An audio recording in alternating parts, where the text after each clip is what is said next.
നമസ്തേ. ജയ് ശ്രീകൃഷ്ണ. ഭഗവത്ഗീത അധ്യായം 17 ശ്രദ്ധാത്രയ വിഭാഗ യോഗം. ശ്ലോകം 19. മൂഢഗ്രാഹേണാത്മനോ യത് പീഡയാ ക്രിയതേ തപഃ പരസ്യോത്സാദനാർത്ഥൗ തത്താമസമുദാഹൃതം.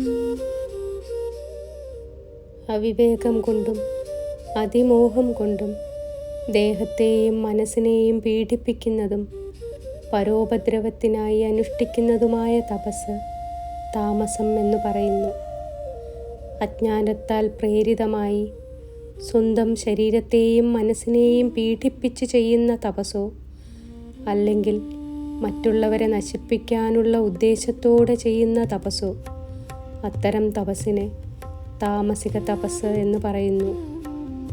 ഈ ശ്ലോകത്തിൽ ഭഗവാൻ നമ്മെ പഠിപ്പിക്കുന്നത് യഥാർത്ഥ തപസ് ആത്മശുദ്ധിക്കായിരിക്കണം.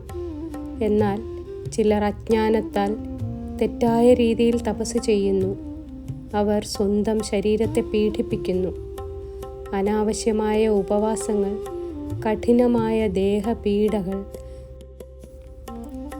മറ്റുള്ളവരെ ദോഷപ്പെടുത്താൻ പോലും തപസ് ചെയ്യുന്നു. ഇത്തരത്തിലുള്ള തപസ് ആത്മീയമായ വളർച്ചയ്ക്ക് സഹായിക്കുന്നില്ല. മറിച്ച് അത് അന്ധവിശ്വാസവും അജ്ഞാനവും മൂലമുള്ളതാണ്. അതുകൊണ്ട് തപസ് ചെയ്യുമ്പോൾ വിവേകവും ശുദ്ധമായ മനസ്സും അത്യാവശ്യമാണ്. നാം ചെയ്യുന്ന എല്ലാ ആത്മീയ പ്രയോഗങ്ങളും പ്രവൃത്തികളും ശുദ്ധമായ മനസ്സോടെയും ജ്ഞാനത്തോടെയും ആയിരിക്കട്ടെ. നന്ദി.